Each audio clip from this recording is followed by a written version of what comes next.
Arab Emirates later on this year. But still on renewable energy, the big conversation right now is how Africa can harness its limitless potential, as it said, in terms of natural resources, you name it, to actually boost in the fight against climate change. So it's not just talk. There are people who are actually walking the talk.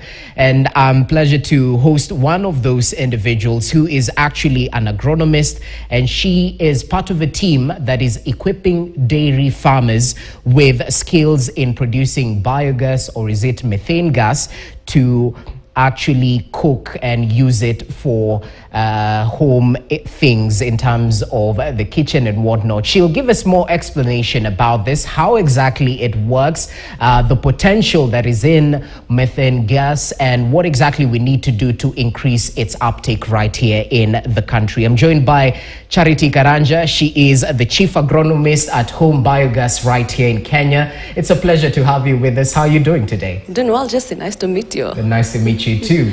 And we're having this conversation in the backdrop of the Africa Climate Summit. It would be proper to perhaps, with the benefit of hindsight, first of all, find out where we are as a country in terms of the uptake of some of this renewable energy, one of them being methane or biogas. What resonates with you once the summit concluded in terms of the declaration that was set right here in Nairobi? What resonates with you?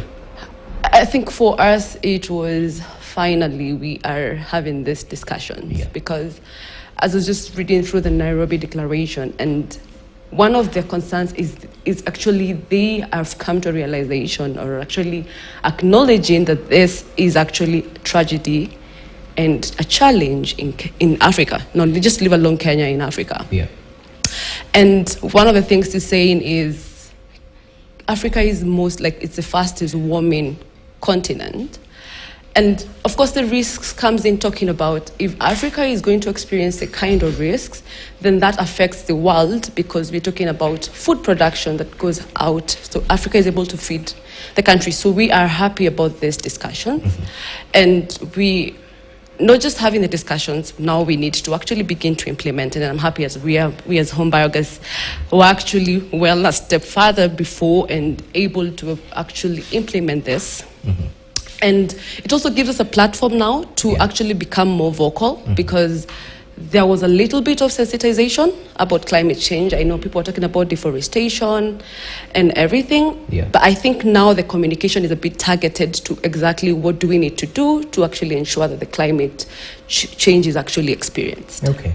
And as I mentioned in my introduction, you're part of those who are walking the talk in terms of using renewable energy in various facets of our day-to-day life. Now, let's just explain, especially for our viewers, what exactly your work entails in terms of your organization and how you engage with farmers right here in the country. All right. So Home Biogas Kenya is a company that was first founded in Israel. So we are from Israel, and the company was established 12 years ago, but it was set up in Kenya 2 years ago. So we actually clocked 2 years ago, 2 years in September. Well, happy birthday. Thank you.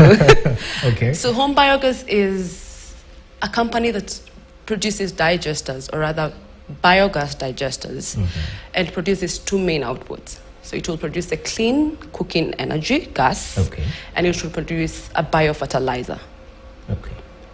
So as Home Biogas, we have been able to set up our operations. Our headquarters is in Kiambu, but we've been able to stretch a bit to the central Kenya, going to Murang'a, Embu, Meru, and Nyeri. Our focus is dairy farmers, because our system is designed to support dairy farmers. And it's not just a dairy farmer, but a smallholder dairy farmer. So that is our approach. We want to reach to the approximate 2 million smallholder dairy farmers in Kenya. I know in Kenya, we've only, all companies doing biogas have only been able to do about 20,000. So we're not even at the tip of the iceberg yet.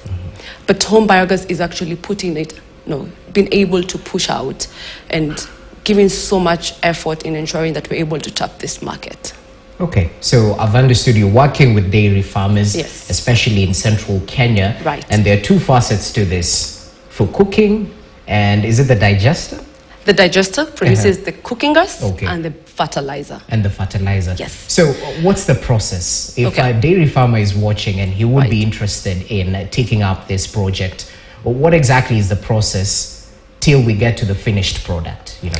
All right. So, we approach this in a very affordable way, Okay. because biodigesters might not be very affordable to smallholder farmers. Remember, we're talking about farmers who are big, their skills are small, so they are dependent on milk and agriculture. So our model is we bring the systems to them and they get to pay. We'll talk about the payments, but we get to pay lipa mdogo mdogo. Just those are the small installments for about 2 years. And when you pay for the system, we'll bring the system to you, just a small installment, and 5 minutes of every day, the farmer gets to put in 2 buckets of animal manure. So it could be cow, it could be pigs, depending on your animal. Okay.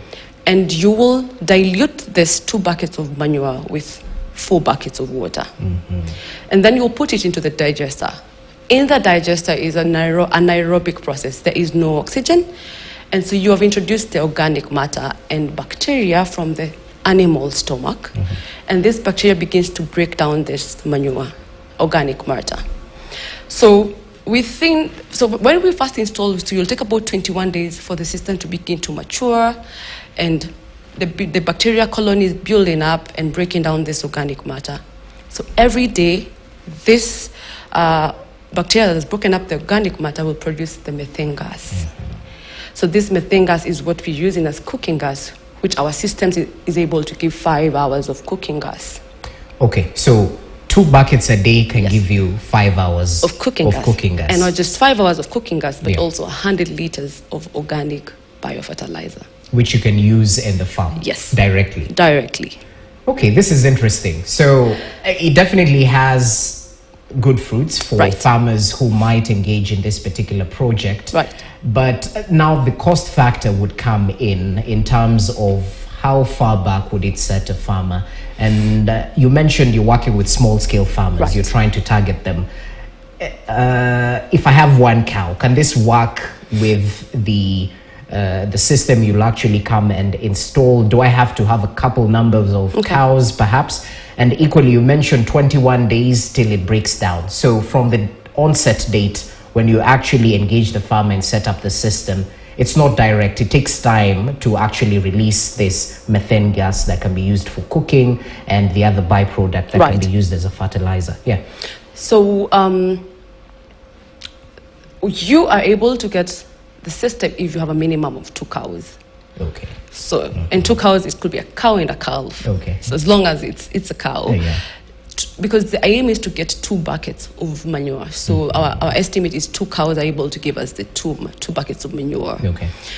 The 21 days is only at the onset. So it doesn't mean that anytime you get your gas, you have to wait for 21 days. This is just the onset of the installation, just to ensure your manure is, the organic matter is breaking down, and the production of gas now from then to the day the system collapses, which we have no estimates because we talk about over 15 years. You have consistent production of 5 hours of gas and 100 liters of biofertilizer. So as long as you're a farmer who has 2 cows, you're eligible for this system. Okay, that's really proper. I'd like us to take a short break. As we come back, we'll definitely continue with the discussion because I'm curious, why choose bio